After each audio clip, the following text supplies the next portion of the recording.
Hey man, thanks for checking out Billy the Kid Adventures as I explore Cleveland's Brookside Reservation's history, sports, and trivia, along with present-day sights like the dazzling cherry blossoms.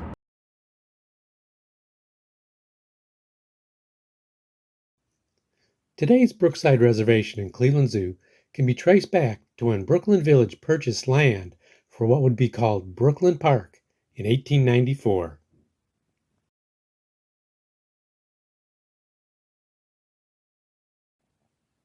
A year later, in 1895, Cleveland annexed Brooklyn Village, located south of Denison Avenue, including the newly formed Brooklyn Park.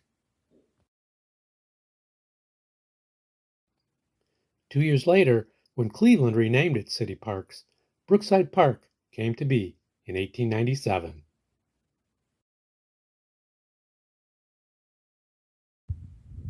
More land was added to Brookside Park over the next few years, coinciding with Cleveland's explosive growth, as it became the sixth most populous city in the United States by 1910. Spurred by the city's rapid growth, calls to expand Cleveland's tiny zoo, originally located at University Circle's Wade Park, led to plans for a larger zoo to be created out of the eastern portion of the newly expanded Brookside Park.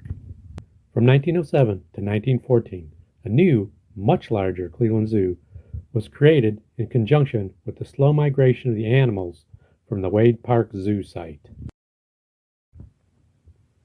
With the opening of the Brookside-based zoo came a major goal of the new zoo to feature a mix of more global animals, and thus Minnie, the zoo's first elephant from Asia, was obtained.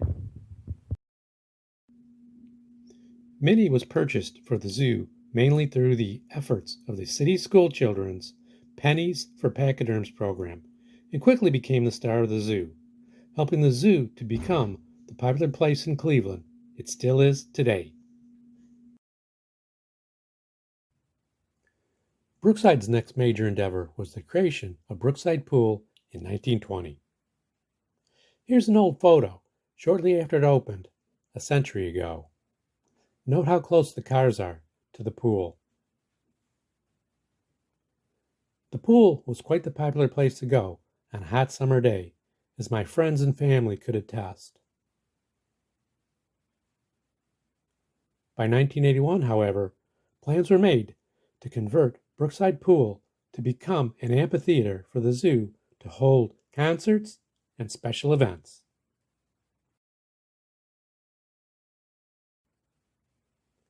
Another event with much fanfare occurred with the Chesapeake and Ohio Railroad retiring one of their trains to Brookside Park in 1955. The mayor was on hand, and kids had the first opportunity to explore the locomotive and coal car, and my friends and I would do the same a couple decades later. Falling into disrepair, the train was sold by the city of Cleveland, eventually making its way to the Illinois Railway Museum, where it resides today. And more recently, two milestone events happened in the 1990s for Brookside Park. The Japanese Association of Northeast Ohio donated 130 cherry blossom trees that line the park entrance from Ridge Road. And in 1993, the Cleveland Metro Parks took over management of Brookside Park and was officially renamed Brookside Reservation. Brookside Reservation's newest addition is a 25-acre Brighton Park, which opened in 2021. Extending from the eastern end of the zoo, the park's trail leads towards the Towpath Trail.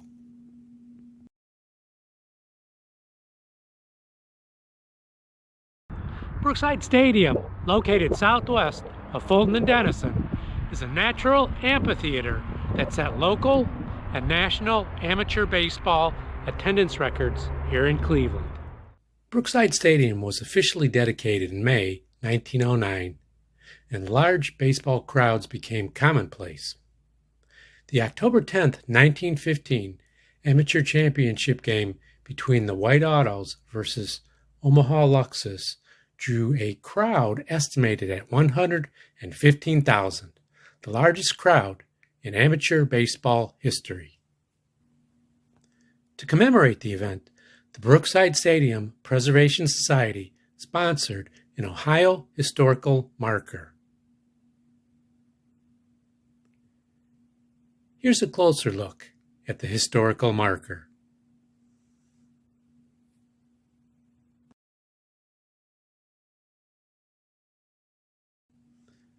The steep hills around Brookside Stadium were great in the winter for sledding, as this article shows, and I can attest to personally. And speaking of hills, the hill going down John Nagy Boulevard from Ridge Road was perfect for Cleveland's regional soapbox derby in the 1970s and 80s. Fast-pitch amateur baseball's popularity slowly declined down Brookside, mirroring the trend occurring at other baseball fields in Cleveland as the city's population shifted to the suburbs, along with the boom of slow-pitch softball. Luckily, though, there was still plenty of great amateur baseball to watch down Brookside while growing up, including perennial winner Jay Schrader, featuring the Schmatzer family dynasty.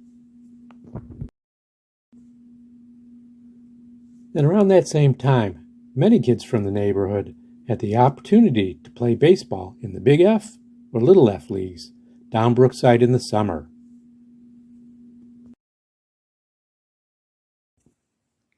A little more than half a century ago, coinciding with the construction of Rose Field in 1970 and the adjacent Elder Field in 1975, Cleveland was the softball capital of the world, attracting large crowds of spectators to games and often hosted the National Softball Championship down Brookside.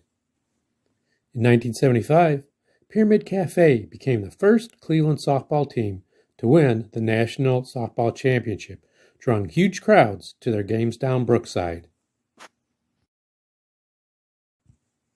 Softball was so popular in Cleveland that when professional softball debuted in 1977, Cleveland had one of the legacy teams, the Jaybirds, which featured an all-star cast of Cleveland softball players. Playing their home games down Brookside Park, the Jaybirds soon became the Cleveland Steppians competitors after they were purchased by soon-to-be Cleveland Cavaliers owner Ted Stepien. During this golden age of softball in Cleveland, fans down Brookside were able to watch all-time legends like Steve Loya, MVP of the 1975 National Championship, and Mike Masenko, the all-time softball home run king. The golden era of Cleveland softball is long gone, and the original Rose and Elder fields no longer exist. But the current baseball fields at Brookside help carry on the long tradition of baseball played down here. And in 2019, Talty Field was renovated to be an all-turf field. The Cleveland Metroparks unveiled the Jim Thome All-Star Complex, named after the Cleveland Indians legend.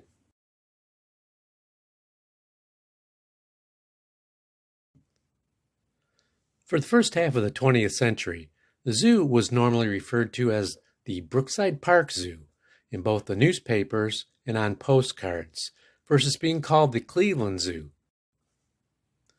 The Brookside Park Zoo's most famous resident was Balto, the Siberian Husky sled dog hero.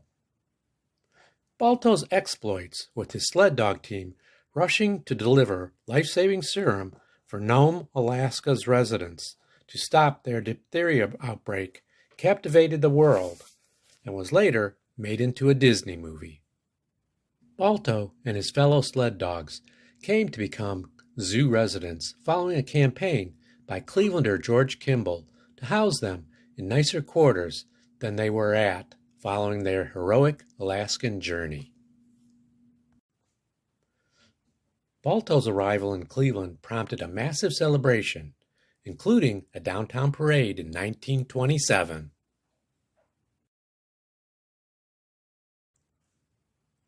Some interesting trivia with the Brookside Park Zoo's buildings include Wade Hall at the Waterfowl Lake being the zoo's oldest building. Built in 1894, the building was located originally at the Wade Park Zoo and was part of the migration to the newer Brookside Park Zoo.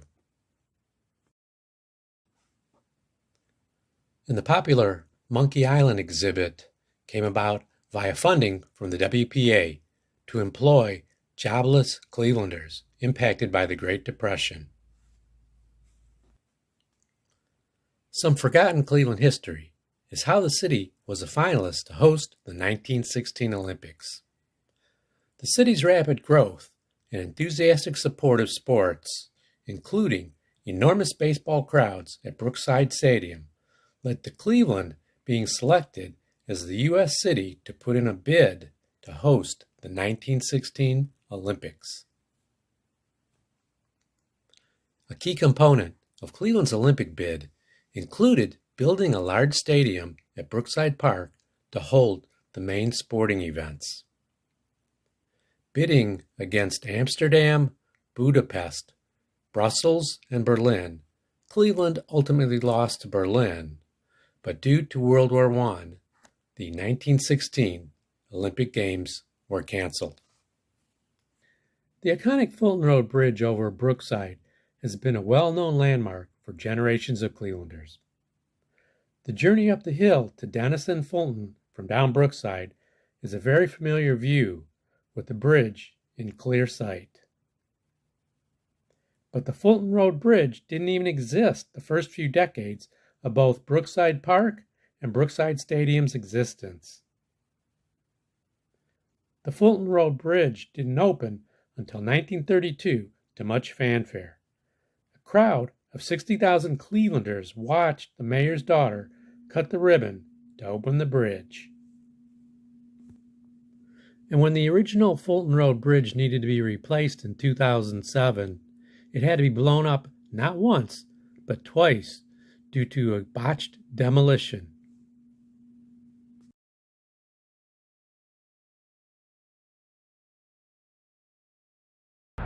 Brookside was a huge playground to those of us who grew up nearby.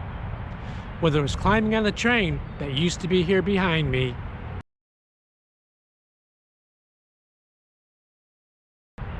or playing pickup tackle football games where I'm at now, there was no shortage of things to do. One of the more adventurous things we do down Brookside is explore the sewers, as chronicled in the graphic novel, Hey You Punks. The sewers had cool names like Wolfman and Frankenstein, but the nastiest one by far was the Half Moon Sewer, which also had rats. I wanted to take a nostalgic quick peek into the Half Moon, but with recent rain, it was high tide, and I passed. Maybe next time. And one of the more dangerous things we do by Brookside is hop trains. Heading down Brookside from Denison Avenue, we'd hang out under the bridge under I-71 and hop trains from there. It was exciting and perilous at the same time. Some wilder kids hopped across cars like in the cowboy movies. And finally, just for fun, one summer afternoon with nothing to do, my friend Dave said, I feel like rappelling off the Brookside Bridge. So I drove him here, parked on the bridge, he secured his rope, and over and down he went. And just a quick note, when my friend Dave Kitchko rappelled off the bridge down into Brookside, it was from the original Fulton Road Bridge, which had no security fence. Thanks again for checking out Billy the Kid Adventures and my Brookside Park video. For more Cleveland adventures, check out my videos about the Cleveland Stockyards and Cleveland Guardians of Traffic. Links are below. And for even more Cleveland adventures, check out my graphic novel, Hey You Punks, about growing up on Cleveland's gritty near west side, which includes some of our Brookside adventures.